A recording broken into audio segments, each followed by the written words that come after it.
alors fi ma bëgg ñu taxaw fa tuuti sànq ñëw naa fa muy séance plénière bi ñuy xaar di niki lundi parce que bu ñu fàttalikoo ki nga xamante ne moom mooy Moustapha Diop demandé woon nañu à ce que ñu lever immunité parlementaire am ak ki nga xamante ne moom mooy Salimata Diop. amoon na commission ad hoc boo xam ne tegoon nañu ko pour ñu saytu li nga xam ne moom lañ leen laaj ñu fas yéene jëm ci plénière niki lundi incha allah. waaw xam nga wax nga ko Moustapha Diop dañu lever woon immunité parlementaire am mais lever immunité parlementaire il faut que sénégalais yi comprendre que ne benn affaire rek la mun a concerner. c'est-à-dire député bi du ñu dindi malaanum kirlaayam pour chaque jour ñu oo ko sur n'importe quelle affaire bu procureur di laajte pour ñu dindi malaanum kirlaayam dafay préciser affaire bi ko intéressé mu ne ci fait yi laa ko bëgg a interroger bu boobaa Assemblée nationale mettre en branle la procédure c'est-à-dire bureau bi day examiner demande du procureur bi après confier ko commission des lois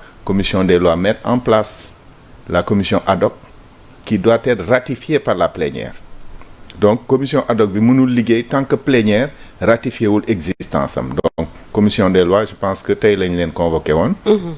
pour ñu teg commission ad hoc boobu dañ koy ratifier lundi en plénière bu ñu ko ratifié lundi en plénière ci la ñuy doog commencer seen liggéey ñi nga xam ne dañ leen wax ñu xool est-ce que dañ war a dindi seen malam kirlaay wala déet di dalal xelu sénégalais yi lever immunité parlementaire du lu exceptionnel parce que député dañ ko jagleel immunité pour que mu mun a def liggéeyu député am pour que ñu bañ a def pression ci moom buy wax assemblée nationale donc liggéeyu député rek lañ koy protéger wuñ ko ci leneen maanaam man tey en tant que député su ma ñëwoon dans une station radio moo wax fa naka su dul noonu immunité parlementaire du ma protéger moo tax il faut que les gens sachent que député bi c'est un justiciable yoon daf ko war a mun a soxla te assemblée warul protéger député bu yoon soxla du sax cëram assemblée lu muy xool bu fekkee ne dañu indi demande d'immunité parlementaire est-ce que demande bi c'est sincère est-ce que c'est loyal est-ce que c'est sincère loyal et il y a un troisième critère dinañ xool aussi est-ce que li ñuy demander à ce que ñu lever ko nekk na lu jar a dindi aussi loolu duñ ko kii loolu assemblée du dugg dans le fond d'accord du dugg dans le fond parce que l'assemblée n'est pas un juge c'est pas la justice assemblée cëram mooy soxla nañ waxtaan ak diw député la immunité parlementaire daf koy day tere ñu interroger ko tant que joxuleen seen autorisation maa ngi lay laaj nga jox ma sa autorisation c'est pas parce que le député est coupable de quoi que ce soit député bi mun na dem ñu interroger ko mun nañ ko sax soxla comme témoin donc la justice doit faire son travail le fait d'être député ne fait pas de toi quelqu'un de particulier ou boo xam ne tu jouis de l'impunité donc c'est l'histoire normale de la marche d'un État. Voilà. Il faut pas que les gens en fassent quelque chose de particulier. Moi, je pense que ils ont été ministres, ils ont géré des deniers publics. Il y a un rapport de la Cour des comptes bu génn wax lii ak lii am na. Loolu Cour des comptes dafa am ay recommandations yu mu ci def yenn yi mu ne faute de gestion la yenn yi mu ne faute lourde la léegi nag faute lourde yi bu ñu ko transmettre justice c'est à la justice de faire son travail ñoom comme dañu am immunité ñu laajte normalement lever immunité bu ñu lever immunité bi justice laaj leen bu fekkee ñoo def justice def liggéeyam bu fekkee defuñ justice bàyyi leen ñu dem il faut pas que les gens di ci attardé wu outre mesure à mon avis. D'accord balaa ñu fay jóge bëgg naa aussi benn sew-sew ñu ma demandé ko parce que peut-être du leer ci bopp askan bi tey ki nga xamante ne par exemple ñu ngi koy topp ci benn dossier ñu lever ci immunité parlementaire am suba ñu soxlawaat ko ci beneen dossier est-ce que dañuy maintenir même lever immunité parlementaire bi pour interroger ko ci beneen dossier wala dañuy demaat ci même procédure bi. loolu laa doon expliquer ça peut-être que da nga ko déggul bu baax chaque fait doit être lié à une levée d'immunité parlementaire. buñ xam nga dañ lever immunité parlementaire ci affaire u Tabaski Ngom. ci affaire yu Tabaski Ngom loolu benn affaire la. à partir de cette levée mënoo ko interroger ci force Covid-19. D'accord. Donc procureur dafa war a dugalaat beneen demande d'immunité parlementaire ñu tegaat beneen commission ad hoc mu lever waat immunité parlementaire bi sur un autre fait. D'accord. ñu doog ko ci mën a interroger. parce que lu tax ma insister foofu da ngay gis ku ne lu tax mënuñu leen boole rek lever seen immunité parlementaire bu ko defee mu gën a gaaw. bu boobaa c'est vrai que nit ñi duñu comprendre procédure yëpp nu mu war a demee benn par benn pas à pas. xam nga loolu boo ko defee risque bi mooy lan mooy que ne boo lever immunité parlementaire yi député bi alors à partir de ce moment mun nga ko oo chaque fois à la justice. Non loolu la ñu bëgg a éviter. ok dañuy éviter ñu mun a oo député bi sur n'importe quelle affaire. C'est-à-dire boo lever immunité parlementaire bi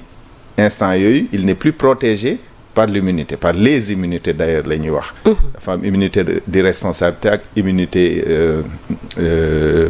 Irresponsabilité ak inviolabilité. Donc ñaari immunité yi du benn bi rek lañ mën a lever immunité bi nga xam ne moom mooy protéger député bi abadan daiman dappe moom ci boppam sax mënu cee renoncer. Donc député bi mënoo ko lever immunité parlementaire am ba pare ubbi bunt bi bàyyi ko noonu. nga xam ne à chaque fois à partir d'une levée immunité parlementaire justice war na ko mën a oo d'ailleurs moo tax ñu naan il faut que les faits soit précisé dans la demande du ministre de la Justice. Si c'est pas précisé Assemblée nationale du ci mën a statuer. Je pense que loolu leer na ñu avancer un peu alors tey comme ni ma ko waxee ci ñi ñu war a lever seen immunité parlementaire am na si ñoo xam ne haute cour de justice mi ngi leen di xaar ñu lu tolloog 5 ministres yoo xam ne ay ancien régime bi la ñu bokkoon. am na ci koo xamante ne mbiram liéwul ak fonds force Covid-19 parce que foog ñu préciser ko muy Ismaïla Madior Fall. c'est les constructions des tribunaux. voilà foofu boobu dama bëgg ñu évacuer ko à part ñu doog a yeggale ci ministre yi nga xamante ne haute cour de justice bi daf leen woo. waaw xam nga ministre suñu constitution moo wax ne que président de la république premier ministre ak ay ministres. haute cour de justice rek moo leen mën a juger. te pour que haute cour de justice juger leen il faut que ñu mettre leen en accusation devant l'Assemblée nationale. Article 101 constitution Sénégal moo koy wax. donc day préciser bu baax naka la ñuy toppee président de la république ak naka la ñuy toppee premier ministre ak ministre ak seeni complices. parce que bu ñu amee ay complices tamit complices yooyu mënuñ leen juger sur cette affaire dans des tribunaux. dans des juridictions normales ñoom it dañuy ñëw haute cour de justice dañ leen di mettre en accusation ñu ñëw haute cour de justice donc c'est une affaire simple bu fekkee ne tribunal dafay càmbar benn dossier mu gis ci ne ministre de la justice dafa mu xalaat que ne ministre de la justice parce que moo tax il faut toujours ñu mettre en avant la présomption d'innocence que ministre de la justice dafa am ay manquements dans la gestion de la construction des tribunaux de certains palais de justice am na droit oo ko comme ni ma ko waxee woon sànq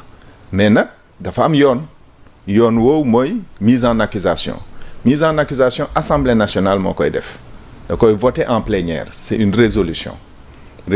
bu ñuy voter en plénière la balaa ñu koy jagleel waa haute cour de justice donc ce sera la même procédure même si c'est pas des affaires liées ce sera la même procédure mais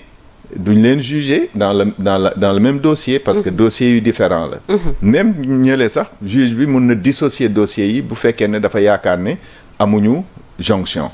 donc yooyu yëpp il faut que nit ñi comprendre ko haute cour de justice c'est très simple nit ñi dañuy am luñ ciy ragal léeg-léeg ma di leen wax rek que ne c'est vrai ay hommes politiques ñoo fa nekk mais quelle que soit ton appartenance politique d'abord nit nga am ay valeurs am loo gëm donc boo demee ba ñu teg la def le juge dans une institution même su fekkee ne dañ ne c'est un tribunal d'exception je pense que da ngay juger toujours en ton âme et conscience moo tax nit ñi foog ne que parce que les députés Pastef sont plus nombreux donc li Pastef bëgg la ñuy def je dis man gëwuma loolu aussi dafay jouer ci domination mun nañ ko ragal mais munuñ ko waat parce que man mun naa bokk Pastef mais buñ ma defee juge maanaam kuy àtte su may nawle dafa mel ni dañ ma jox une responsabilité divine parce que yàlla moom àtte. da ko la koy dénk parce que loo àtte rek dinañ la ko àtte et je pense que nit ñi quelle que soit leur appartenance politique bu ñu demee ba tollu foofu dinañ xool bu baax naka la ñuy orienté et encore une fois expliquer que ne haute cour de justice c'est pas que des députés le travail de droit du droit réel c'est des magistrats qui le font ñoom ñooy enquête ñoom ñooy mettre en accusation etc. Donc je pense que am nañ quand même ay garantie d'avoir des procès équitables gis nañ ko fi Idrissa Seck yóbbu nañ ko fi haute cour de justice ñi ko mettre en accusation ñoom ñëpp a ko contrôle mais juge bi mu càmbare daf ne que lii y a pas lieu de poursuivre mu daal di prononcer le non